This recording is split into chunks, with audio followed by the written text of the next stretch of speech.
Next one is the Sabians. So let's just read the Arabic. وَيَجُوزُ تَزْوِيجُ السَّابِئِيَّاتِ. It's permissible to marry the Sabians إن كانوا يؤمنون بدين نبي ويقرون بكتاب الله تعالى لأنهم من أهل الكتاب. He says that because they believe in the religion of a prophet and they affirm the book of Allah subhanahu wa ta'ala, and they are from the Ahlul Kitab. And this is mentioned in the Quran. But there's a khilaf between Imam Abu Hanifa and his two students, the Sahibain, which I will come to in a second. Then Imam Maghinani says something very, very interesting. وَإِنْ كَانَ يَعْبُدُونَ الْكَوَاكِبِ. But if they worship stars, there's no book for them. And there's no book for them, then you can't marry them. So in other words, if they don't believe in God, if they don't have a book, they don't follow a prophet, they're clearly walking into polytheism, which is mentioned in the example before. And polytheism is am. There's no book for them, then you're not allowed to marry them. And he says, لِأَنَّهُمْ مُشْرِكُونَ. Because clearly now they are considered from the mushrikun, the polytheists. So that's what's mentioned by Imam Marghinani. Now he says something very, very interesting, and I want to bring this to your attention. And this is something I told my students in one of our lessons, that it's interesting that Imam Marghinani doesn't always comment much. You don't hear his voice, so to speak. It's usually just telling you how the different debates transpire.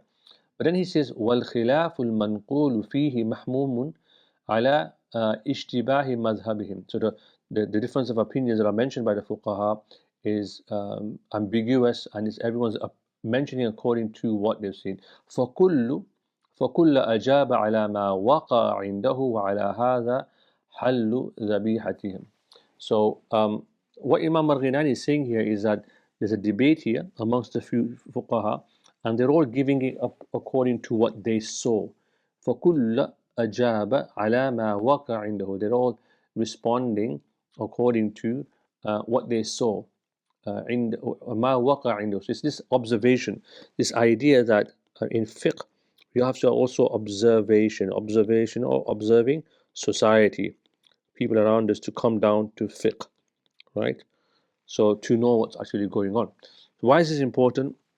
And I think this is really important because it also touches upon the adab of fiqh, which is often missing in our tradition.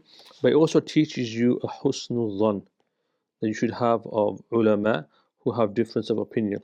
Because what happens is people approach him from different perspectives, right? And they'll be looking at it from different perspectives based on how they see things, how they see it, or what they see at that moment in time. So we have to be really, really careful here. So Imam Al-Ghinani is making a really important adab, a moral point here, the propriety of fiqh.